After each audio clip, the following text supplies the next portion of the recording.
In the future, ecological disasters and global conflict collapse modern civilization and cause North America to become the country of Panem.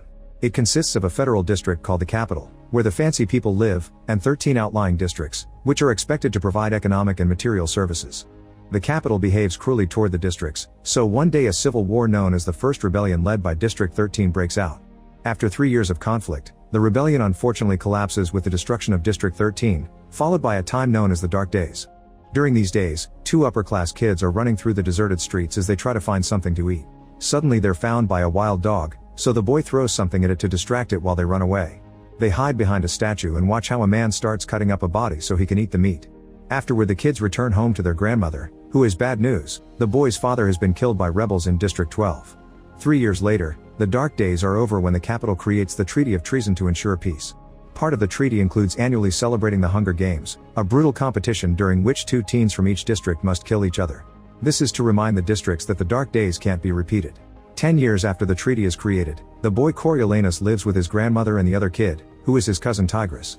Unfortunately, the family status has fallen into decline after losing their factory during the war, and now they live in poverty, but they try to keep appearances not to be kicked out of the capital. Coriolanus has been studying hard at the academy in hopes of winning a scholarship for the university, which would save him from having to get a menial job. When the 10th Hunger Games are about to start, Coriolanus joins the mentor program, which means assisting one of the tributes from the districts. Head game maker Gall arrives to introduce Dean Casca, the man who created the games and is a serious addict. Since viewership on the games has been going down, Casca wants the mentors to focus on having their tributes entertain the audience rather than win.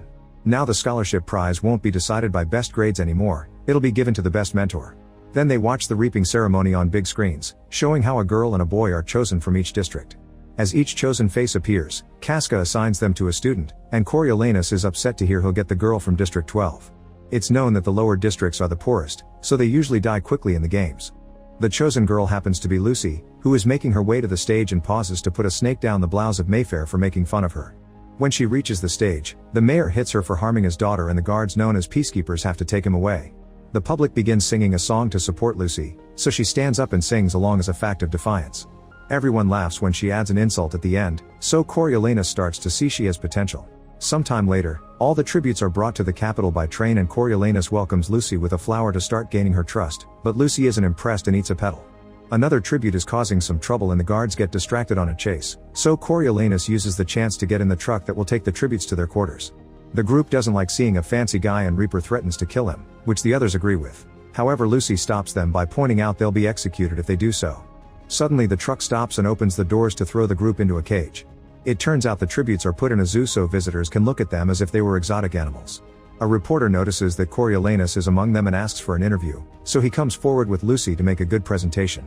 Lucy charms the children and explains that she isn't originally from District 12, she's from a nomadic group that got stuck in that district after the war. Coriolanus is also very charming to the camera, but soon the peacekeepers come to take him away. Before he leaves, Lucy asks him to get them some food because some of them haven't been fed for days. Later at the academy, Casca scolds Coriolanus for what he did since it's against the rules, but Gall thinks it was a very smart performance. His best friend Sianus uses the chance to complain about the games being immoral and how they don't see the tributes as people, so Coriolanus comes up with an idea. They should let the public know the tributes before the games, that way they'll care more about watching the show because they'll have someone to root for. Maybe they could even start letting people bet on them too. Gall tells him to make a written proposal for it. After class, Coriolanus and Sianus bring food to the tributes in the zoo. Sianus' tribute Marcus is wary and doesn't accept it, but Lucy does take the offering from Coriolanus. He doesn't like the fact she shares it with others, but they still get to chat and bond. Nearby, a tribute is being taunted by her mentor with some water, so she takes the bottle from her and uses it to stab the mentor's throat. Everyone runs away in fear, but Coriolanus rushes to her classmate's side, watching her die before the peacemakers take him away and shoot the tribute to death. The next day, Coriolanus hands in his proposal, which includes the idea of viewers being able to send supplies to the tributes via donations. During class, Casca announces that in the evening, there will be a televised presentation of the tributes, so he gives the mentors an hour with them to discuss strategies. Casca wants Lucy to sing to win people over, so she asks him for a guitar.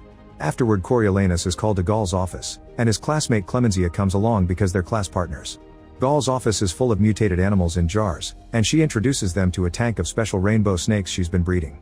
Clemencia tries to claim credit for the whole proposal and Gall reveals it's fallen inside the tank, so she asks her to retrieve it. These snakes won't attack someone if they're used to their smell, but since the paper doesn't have Clemencia's scent, the snakes bite her as soon as she puts her hand inside. While the assistants provide an antidote, Gaul tells Coriolanus she approves his proposal.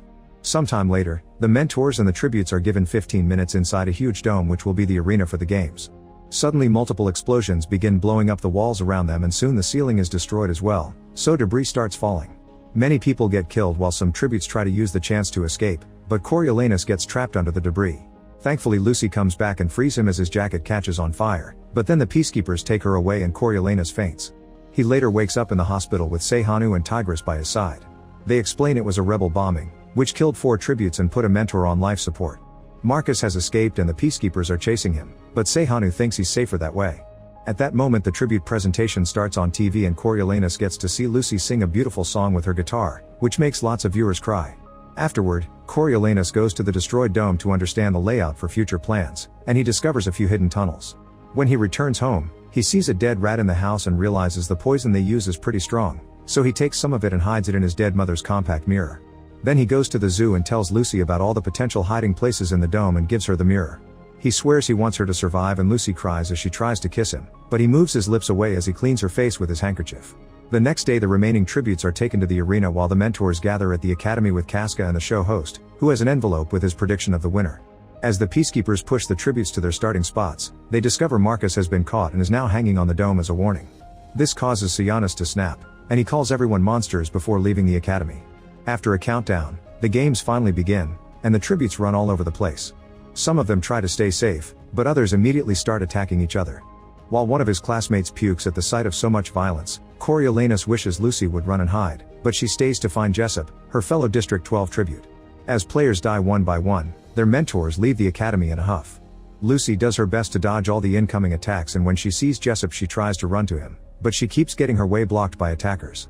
Thankfully she dodges those too and she reaches Jessup, who is looking rather sick because he was beaten by a bat on their way to the capital.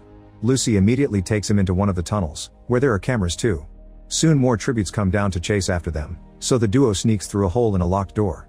A tribute reaches inside to grab Jessup's leg, but at that moment, more tributes show up in the corridor and kill the ones already there, including the one in the hole. Then the attackers consider getting into the hole too, but they're worried Lucy may kill them, so they go back to the main area. For a few hours nothing happens as the tributes hide to make a plan, and some people in the academy are even falling asleep while the host starts telling the weather. Suddenly Lamina comes out to check on Marcus, who is still alive, and asks for mercy. Using an axe, Lamina kills him, which earns her some donations. Her mentor sends her a bottle of water, but the drone crashes and the bottle breaks in front of her. That night, vultures come down to feed on the bodies in the arena. While Coriolanus watches the screens, Casca comes to tell him he'll do anything to prevent him from winning, so he better act fast. In the tunnel, Lucy finds some running water and tries to give it to Jessup, but he doesn't trust it and turns it down. A few hours later, Coriolanus is suddenly awoken by Gaul, who wants him to do something about Sionis. It turns out he sneaked into the arena to mourn Marcus following the traditions of his district. Gaul refuses to send peacekeepers because it had just proved the rebels right and promises that if Coriolanus does this favor for her, she'll get him the prize. Coriolanus immediately goes into the arena and after dodging a few bodies, he reaches Marcus. He explains that Gaul has cut the feed so nobody is seeing Sionis' gesture, and if someone kills him here Gaul will just tell the public that Sionis died from an illness. Before Sionis can decide, a tribute shows up and starts chasing them. The boys run away, but when Sionis trips, the tribute catches up to them. Coriolanus defends himself using some debris and ends up killing the guy. Suddenly more tributes appear behind them, but this time the duo manages to reach the gate just in time. Sionis' parents come to pick him up, and now Coriolanus is on their good side. Afterward Coriolanus goes home and tells Tigris that he had to kill a person, admitting that at first he felt awful but then he felt powerful. The next morning Coriolanus returns to the academy with Tigris as his guest. The host tells everyone that another tribute died while everyone was asleep, but he doesn't share who did it, letting the audience believe it was part of the games. Now only 10 tributes remain. Meanwhile Jessup goes delirious from the bat bite and tries to attack Lucy, who has to run away from him. The chase leads them out of the tunnel, and as they begin climbing some debris, the cameras show Jessup's face, which makes Coriolanus realize he has rabies. He asks Jessup's mentor to send him some water, so a drone quickly drops the bottle on him.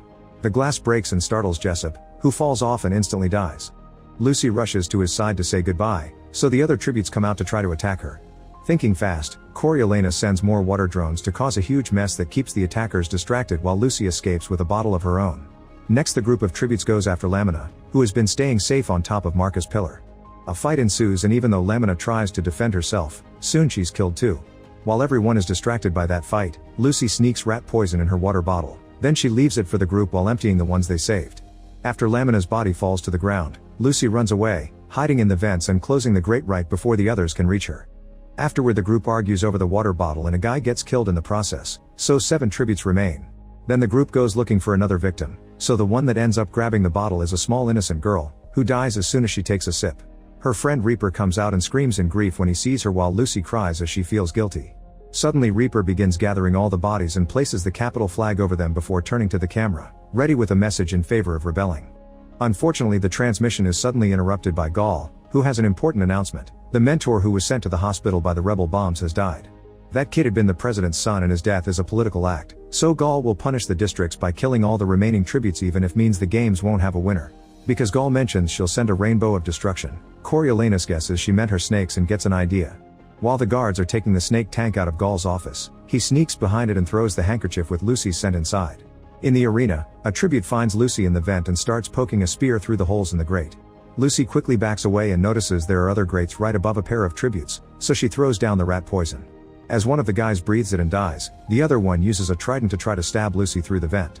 She dodges all the hits, but eventually the vent takes too much damage and breaks, causing Lucy to fall. At that moment, Gaul's tank arrives and breaks open, releasing thousands of snakes that immediately cover a young girl. Then they start chasing the tributes, killing them one by one. Reaper stays on his knees and accepts his fate while a girl tries to use her last moments to kill Lucy, but the snakes kill her too. Soon they start surrounding her without attacking, and since Lucy starts to sing to them, Coriolanus tells Gaul that the song is calming the animals down and Lucy deserves to be declared the winner. At first Gaul refuses, but soon all the other mentors begin chanting for her victory, so Gaul has no choice but to announce Lucy as the winner. The host tears his envelope, claiming he had voted for Lucy. Moments later, Coriolanus is taken to see Casca, who has found the mirror and the handkerchief. This goes against the rules, so Casca announces that Coriolanus' family won't see any prize money and he'll have to work as a peacekeeper in the districts for 20 years. After Coriolanus gets all the proper testing and his head shaved, he's informed he'll be sent to District 8, but he bribes the organizer to be sent to 12 instead. During the train trip, he's shocked to be joined by Sianis, who has volunteered to do this as his punishment so he can start making a real difference. When they make it to District 12, the boys are put through a strict training regime by the peacekeepers. They also have to watch how they execute any person who tries to rebel and take away those who complain, and Coriolanus has to stop Sianis from getting involved. When Coriolanus finally gets a day off, he goes with the other newbies to the local bar, where he finds Lucy singing with her people. The show is interrupted when Lucy's ex Billy appears drunk among the crowd. Apparently he cheated on her with Mayfair, that's why Lucy had done the snake prank. When the crowd tries to stop him, punches are thrown and a fight ensues. Billy gets on the stage to try to reach Lucy, so Coriolanus jumps on him to beat him up. Sianis immediately drags him out of the bar before they could get in trouble. The next day, Coriolanus finds Lucy alone near the woods and they finally kiss. They'll have to keep their relationship hidden, so Lucy tells him about a secret lake where they can meet. From then on, the couple begins spending lots of time together by the lake, bonding and having fun. Coriolanus confesses he wants to go back to the capital one day, but Lucy disagrees, saying they could build a life here. Sometime later, Coriolanus is informed that his test results were exceptional because he's one of the few who can read. Since he's also the son of an important general, he'll be transferred to District 2, where he'll get better pay. Coriolanus can't complain without looking suspicious, and later when he calls home, Tigris tells him they've been evicted because they couldn't pay rent. Coriolanus promises he'll help them after he gets transferred to District 2. On his way to work, Coriolanus sees Sianis speaking to some of the rebels, so when they're alone during bird training, he calls him out on it. Sianis gets angry and explains he's trying to make a difference by helping some people escape from Panem. At that moment, Coriolanus remembers the birds they're handling were mutated and can record conversations, so he secretly presses a button to record everything Sianis is saying. Afterward, that bird is sent with the others to Gaul's office. One night at the bar, Coriolanus finds Sianis with the rebels, which includes Mayfair and Billy. The rebels have lots of weapons that Sianis didn't know about, and he feels betrayed. The situation is tense and it only gets worse when Lucy joins them, causing Mayfair to get jealous because Billy immediately defends her. Mayfair threatens to tell her father everything, so Coriolanus takes a weapon and shoots her dead. A furious Billy tries to attack Coriolanus for revenge, but another rebel shoots him down.